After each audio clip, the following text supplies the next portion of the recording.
Dumating na yung order natin sa TikTok na payong. Ito na, unboxing tayo ng payong. Nagbo-voice over ako kasi lobat pala yung wireless microphone natin. Hindi natin alam. Ayan na nga yung handle. Napaka-classy, pang suntukan yan, no.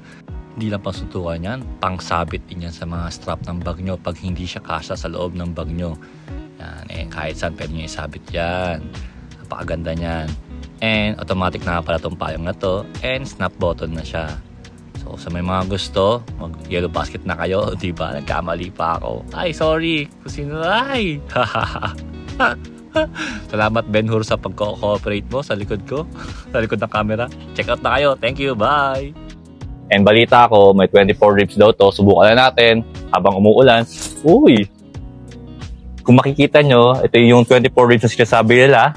Yan. 24 yan. Bilangin nyo na lang. Then balita ko, napakatibay daw nito. Subukan na natin. Uy! Tibay nga. Oh, magic!